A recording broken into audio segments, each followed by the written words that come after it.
Le Zoom Éco, c'est avec vous, Axel de Tarlet. Bonjour. Bonjour Thomas. C'est l'info de la nuit dans le monde économique. La première banque allemande devient chinoise puisque les Chinois sont entrés au capital de la Deutsche Bank, dont ils sont devenus les premiers actionnaires. Voilà, alors c'est intéressant parce que cela arrive au moment où en France, vous savez, on peste contre nos banques, contre ce monde de la finance, on parle de retrouver notre souveraineté. Eh bien, en matière de souveraineté, allez demander aux Allemands qui se réveillent ce matin en apprenant que la plus grosse banque du pays, leur première banque, est devenue chinoise, propriété du groupe touristique chinois HNA. Alors tout est allé très vite. En février dernier, les Chinois sont entrés discrètement. Ils ont pris 3% du capital.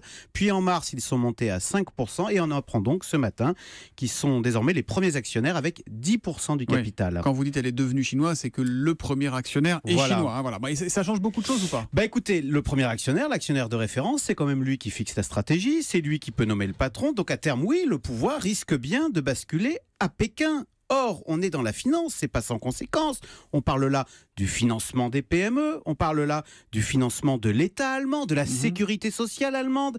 Eh bien, si le pouvoir n'est plus en Allemagne, mais à Pékin, c'est pas la même chose. Vu de Pékin, ça peut paraître exotique ou risqué d'investir de prêter à la sécurité sociale allemande. Alors, on n'y est pas encore, mais vous voyez bien, c'est un début. Et nos banques à nous, nos banques françaises, est-ce qu'en France, il pourrait arriver la même chose ? Eh bien, écoutez, c'est là où on va féliciter nos banquiers français. Parce que vous savez ce qui s'est passé si les Chinois sont entrés au capital de la Deutsche Bank, c'est parce que la première banque allemande a fait d'énormes erreurs qui lui ont fait perdre des milliards d'euros, qu'elle a dû se résoudre à lever de l'argent frais, à faire un appel au marché, comme on dit. Et c'est à cette occasion que les Chinois sont entrés au capital et sont devenus les premiers actionnaires. Alors que chez nous, en France, nos banques sont très bien gérées. BNP Paribas, on ne le dit pas assez, est la première banque de la zone euro, loin devant la Deutsche Bank. Elle pèse 3 fois plus.